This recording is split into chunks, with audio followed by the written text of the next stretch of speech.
तो 40 की उम्र, कई लोग सोचते हैं कि ये एक तरह का एंड है ना? लेकिन क्या हो अगर ये एक अंत नहीं बल्कि एक नई और शायद ज्यादा पावरफुल शुरुआत हो? आज हम इसी इसी मनोवैज्ञानिक बदलाव को थोड़ा गहराई से समझेंगे। अक्सर ये माना जाता है ना कि किसी भी पुरुष की जिंदगी का जो पीक होता है वो 20s में होता है। समाज, फिल्में, सब कुछ यही दिखाता है।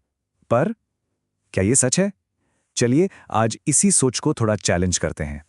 क्योंकि असल में ये कोई अंत है ही नहीं। ये तो एक लीडर के असली खेल की शुरुआत है। ठीक है, तो आज हम इस पूरे ट्रांसफॉर्मेशन को 5 हिस्सों में देखेंगे। पहले हम बात करेंगे उस बड़े धोखे की, फिर समझेंगे वैलिडेशन और विजन का फर्क। उसके बाद देखेंगे कि मैच्योरिटी का मैग्नेटिज्म क्या होता है। फिर एक लीडर की 3 आदतों पर नजर डालेंगे और आखिर में लग्जरी से लेगेसी तक का सफर। तो चलिए शुरू करते हैं पहले हिस्से से, बड़ा धोखा। सबसे पहले हमें उस मिथक को, उस झूठी कहानी को तोड़ना होगा जो कहती है कि 30 के बाद जिंदगी बस ढलान पर जाती है। सोचिए, कॉलेज लाइफ, पहला प्यार, पहली नौकरी, एक यंग चेहरा, फिट बॉडी, है ना? समाज हमें यही तस्वीर दिखाता है कि बस यही है जिंदगी का सबसे बेस्ट टाइम, जुनून और एनर्जी से भरपूर। लेकिन यहाँ एक बहुत दिलचस्प बात है। 20 की उम्र में जोश तो होता है, खूब होता है, पर उसे सही दिशा नहीं मालूम होती। वहीं 40 की उम्र तक वही जोश, अनुभव और आत्मविश्वास के साथ मिलकर एक फोकस्ड पावर बन जाता है। तो अब आते हैं दूसरे हिस्से पर, मान्यता बनाम दृष्टि। सवाल ये उठता है कि आखिर ये बदलाव आता कैसे है? इसका जवाब छिपा है एक बहुत ही गहरे मनोवैज्ञानिक शिफ्ट में, मतलब मोटिवेशन के सोर्स में बदलाव। देखिए, 20 की उम्र में एक लड़का अक्सर वैलिडेशन ढूंढता है, मतलब दूसरों से मंजूरी। वो लोगों को इंप्रेस करने की कोशिश में लगा रहता है क्योंकि कहीं ना कहीं एक डाउट होता है।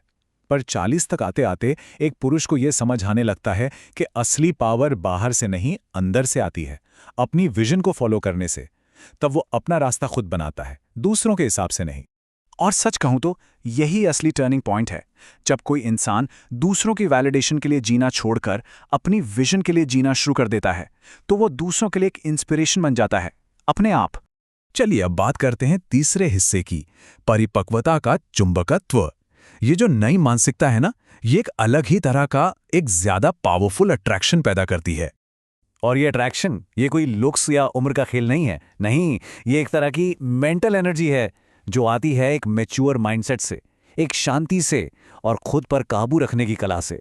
ये उस दिखावे वाले डोमिनेंस से एकदम अलग है। जैसा कि यहाँ कहा भी गया है, एक शांत कॉन्फिडेंस में जोर जबरदस्ती वाले बर्ताव से कहीं ज्यादा मैग्नेटिक पावर होती है। असल में जो इंसान अपनी भावनाओं का गुलाम नहीं बल्कि उनका मास्टर होता है, वो एक कमाल की इमोशनल सेफ्टी देता है। और यही ठहराव उस नए मैग्नेटिज्म की असली बुनियाद है। तो अब हम आते हैं चौथे हिस्से पर, एक लीडर की 3 आदतें। सवाल यह है कि ये माइंडसेट बनता कैसे है, ये सेल्फ मास्टरी आती कहाँ से है? तो इसका जवाब छिपा है 3 रोज की आदतों में। यही वो 3 पिलर्स हैं जो एक लड़के को एक लीडर में ट्रांसफॉर्म करते हैं। पहली आदत है इमोशनल कंट्रोल। इसका मतलब क्या है? मतलब जब कोई मुश्किल सिचुएशन आए तो ईगो में आकर रिएक्ट नहीं करना, बल्कि शांत दिमाग और समझदारी से रिस्पॉन्ड करना। यह गुस्से या फ्रस्ट्रेशन में बह जाने की जगह सिचुएशन को कंट्रोल में रखने की कला है। दूसरी आदत, एक सेलेक्टिव सर्कल। मतलब अब हर किसी को इंप्रेस करने की रेस से बाहर निकलना होगा। अपनी एनर्जी को 100 झूठे रिश्तों पर लगाने से बेहतर है कुछ ऐसे गिने चुने मजबूत रिश्ते बनाना जो सच में साथ दें और आगे बढ़ने में मदद करें। और तीसरी और शायद सबसे जरूरी आदत, पर्पस फर्स्ट। मतलब अब सपने देखने का टाइम गया, अब टाइम है उन सपनों को असलियत में बदलने का। एक लीडर का पूरा फोकस अपने मिशन पर होता है और वो किसी भी तरह की डिस्ट्रैक्शन को अपने रास्ते की दीवार नहीं बनने देता। तो अब हम पहुंच गए हैं अपने 5वें और आखिरी हिस्से पर, लग्जरी से लेगेसी तक। और देखिए, जब ये तीनों आदतें जिंदगी का हिस्सा बन जाती हैं तो ये हमें इस ट्रांसफॉर्मेशन के सबसे ऊंचे, सबसे जरूरी पड़ाव पर ले जाती हैं। और यहां आकर पूरा खेल ही बदल जाता है। पुराना खेल था लग्जरी के पीछे भागना, लेकिन अब जो असली खेल शुरू होता है वो है एक लेगेसी बनाने का। मतलब अब फोकस छोटी मोटी जीत पर नहीं, बल्कि इस बात पर होता है कि पीछे क्या छोड़कर जाना है, एक लॉन्ग टर्म इंपैक्ट। और जानते हैं, जब कोई इंसान अपने मिशन में पूरी तरह से डूब जाता है तो वो सिर्फ अट्रैक्टिव नहीं रहता, वो इंडिस्पेंसिबल बन जाता है। मतलब ऐसा इंसान जिसकी जगह कोई और नहीं ले सकता। उसकी कीमत अब इस बात से तय होती है कि उसका मकसद क्या है और वो इस दुनिया में क्या कंट्रीब्यूट कर रहा है।